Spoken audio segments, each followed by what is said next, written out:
नमस्कार बच्चों, स्वागत है आपका द लर्निंग कर्व में। आज हम करेंगे कक्षा 3 की हिंदी की बुक वीणा का पाठ 2 चींटी। आज हम इसके सभी प्रश्न और उत्तर को आसान भाषा में पढ़ेंगे और समझेंगे।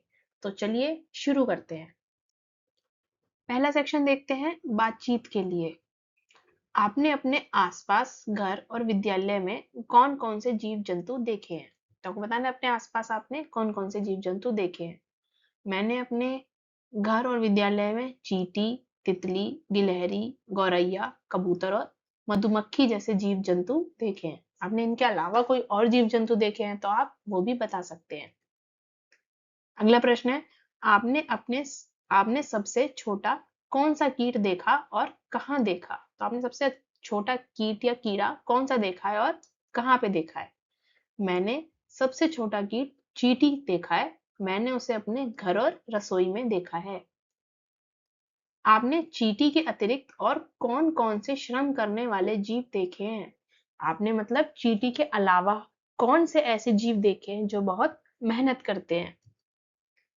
तो मैंने मधुमक्खी और मकड़ी को भी बहुत मेहनत करते हुए देखा है कि कैसे मधुमक्खी अपना छत्ता बनाती है और मकड़ी अपना जाला बुनती है। तो वो भी बहुत मेहनत करते हैं। नन्ही चींटी के बारे में अपना कोई अनुभव बताइए कि आपका किसी चींटी के साथ कैसा अनुभव रहा है, तो आपको वो बताना है। एक बार मैंने देखा कि एक छोटी सी चींटी अपने से बड़ा दाना उठाकर ले जा रही थी। वह कई बार गिरी पर हारी नहीं और अंत में दाना अपने घर तक ले गई। आगे देखते हैं कविता से आगे। नीचे कुछ वस्तुओं के चित्र बने हैं। बताइए चींटियां किसे खाना चाहेंगी? उस पर स्माइली का चिन्ह बनाइए। हमें नीचे कुछ वस्तुएं दी गई हैं, हमें उनके आगे स्माइली बनानी है जो चींटियां खाना चाहती हैं। तो हमें पता है चींटी जो होती है वो किसी दाने पर या किसी मीठी चीज पर आती है। तो देखते हैं, सबसे पहला है लड्डू। तो क्या इसके सामने आएगी वो? हाँ, इसके लिए वो आएगी। अगला है करेला, इसके लिए वो नहीं आएगी। अगला है गेहूं का दाना, इसके लिए भी चींटी आएगी। अगला है चीनी, चीनी पे तो आती है। अगला है शहद, शहद पे भी आएगी और सूखी पत्तियों पर नहीं आएगी। तो किस किस पर आई चींटी? लड्डू, गेहूं का दाना, चीनी और शहद, इसको वो खाना चाहेंगी। चलिए अगला प्रश्न देखते हैं। निम्नलिखित पंक्तियों को पूरा कीजिए। ये कुछ पंक्तियां हमें कविता से ली गई हैं, तो हमें इनके आगे इन पंक्तियों को पूरा करना है। तो देखते हैं घर को। तो अब देखते हैं ये कौन सी पंक्ति में आ रहा था। सचमुच कैसी कलाकार है घर को खूब सजाती चींटी। तो क्या आएगा यहाँ पे? खूब सजाती चींटी। अगला है पर्वत पर। तो आपको ढूंढना है कि भाई पर्वत पर कौन सी पंक्तियों में आ रहा है कविता की। नन्हे नन्हे पैर बढ़ाकर पर्वत पर चढ़ जाती चींटी।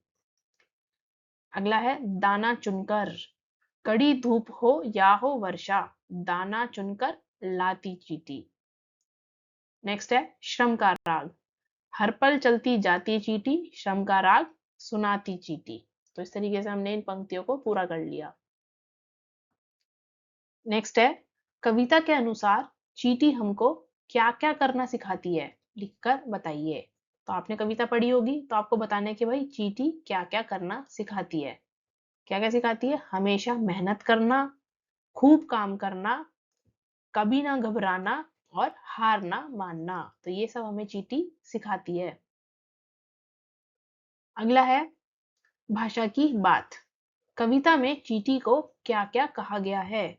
तो हमें बताने कि भाई कविता में चींटी को क्या क्या बोला है। कलाकार, कभी ना घबराने वाली, मेहनती और छोटा तन बड़े इरादे वाली। तो ये सब चींटी को कविता में कहा गया है।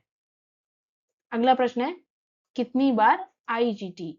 चींटी कविता में चींटी शब्द कितनी बार आया है इन्हें गिनिए और उतनी चींटियां बनाकर पंक्ति को पूरा कीजिए।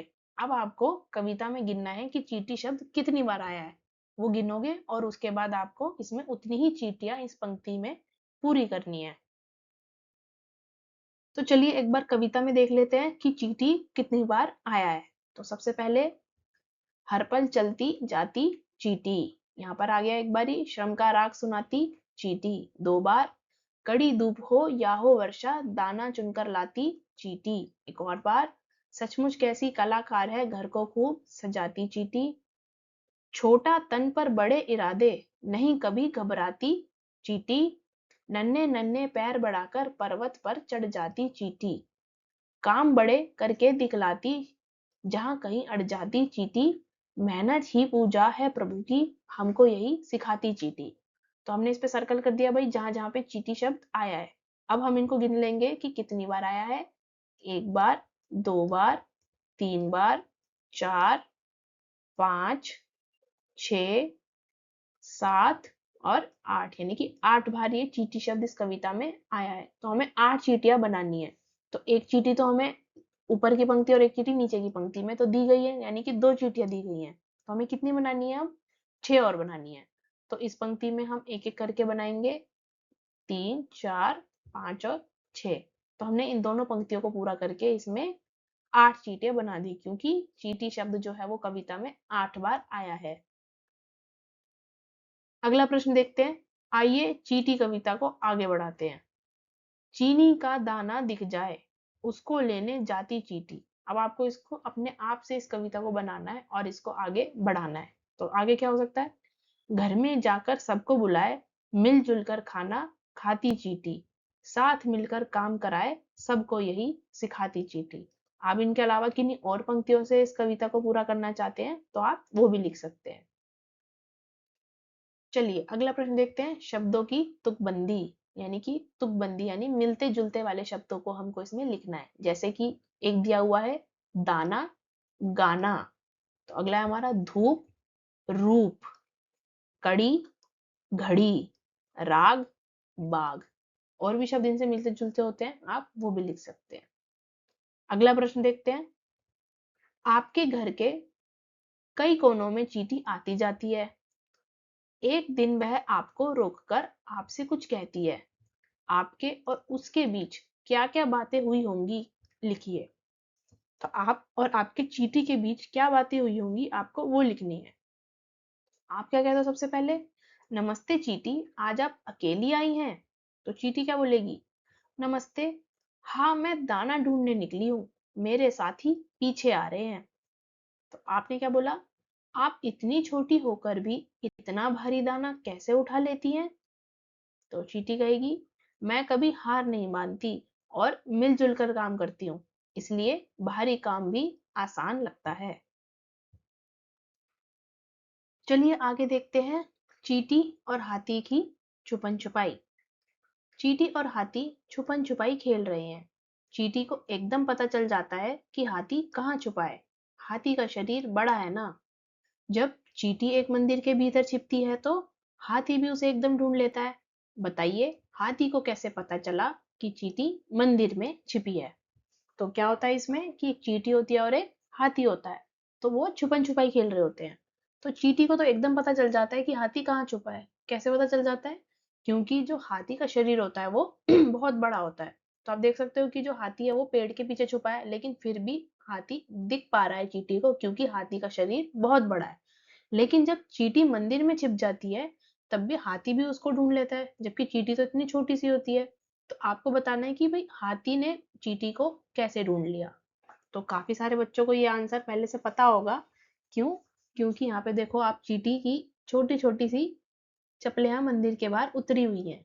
तो वही हाथी देख के समझ जाता है कि चींटी जो है वो मंदिर में ही छिपी होगी। तो क्या उत्तर हो सकता है इसका? कि मंदिर के बाहर चींटी की चप्पलें रखी थी, क्योंकि हम मंदिर में चप्पल पहनकर नहीं जाते। इन्हीं चप्पलों को देखकर हाथी को पता चल गया कि चींटी जो है वो मंदिर के अंदर छिपी है। तो चलिए इस तरीके से हमारे इस पाठ के सभी प्रश्न और उत्तर यहाँ पर समाप्त होते हैं। उम्मीद है आपको इस पाठ के सभी प्रश्न और उत्तर आसान भाषा में समझ आए होंगे। अगर आपको यह वीडियो पसंद आई हो तो इसे एक लाइक ज़रूर करें और अपने दोस्तों के साथ शेयर करें। और इसी तरीके की और वीडियोस देखने के लिए हमारे चैनल द लर्निंग कर्व को सब्सक्राइब कर लें। चलिए मिलते हैं अगले पाठ की वीडियो में। धन्यवाद।